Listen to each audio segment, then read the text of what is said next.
कधी लक्ष दिलंय का, जेव्हा आपण श्राद्ध करतो तेव्हा सगळ्यात आधी जर एका साध्या कावळ्याला पुराणांनी यमराजाचा दूत म्हटलं असेल तर त्याचा जन्म नेमका कसा झाला असेल? आणि खरंच जर कावळा श्राद्धाचं अन्न खाल्लं नाही तर आपल्या पूर्वजांचा अपमान होतो का? आज आपण पुराणांच्या पानांमध्ये दडलेलं हे रहस्य उलगडू. कश्यप ऋषी आणि ताम्रा यांच्या संयोगातून अनेक पक्षी प्रकट झाले. त्यांच्याच वंशातून क्रौंचीने कावऱ्याला जन्म दिला.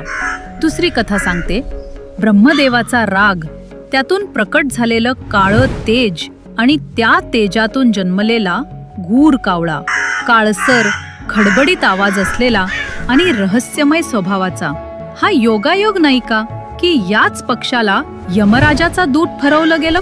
महाभारत अनुशासन पर्व. भीष्म म्हणतात, पितरांना अर्पण कावळ्याद्वारेच पोहोचतं. गरुड पुराण, श्राद्ध यशस्वी मानलं जातं तेव्हा जेव्हा कावळा येऊन अन्न ग्रहण करतो. ब्रह्मवैवर्त पुराण, कावळा नसल्यास पितर अप्रसन्न होतात. ही समज वर्षानुवर्ष चालत आलेली आहे, म्हणूनच हा विषय एव्हरग्रीन आहे. पिढ्यानपिढ्या तोच प्रश्न, तोच विश्वास. पण काही लोक म्हणतात की कावळा अन्न खातो ते पूर्वजांना कसं पोहोचतं? हा फक्त एक अंधविश्वास आहे. वैज्ञानिक दृष्टिकोनातून पाहिले तर हा फक्त नैसर्गिक प्रतीक आहे. पण पुराण सांगतात, कावळा फक्त प्राणी किंवा पक्षी नाही तर दोन लोकांमध्ये दुवा आहे. त्यामुळे हा विषय आजही चर्चेत आहे. कावळा खरंच यमराजाचा दूत आहे का, की हा फक्त प्रतिकात्मक विश्वास?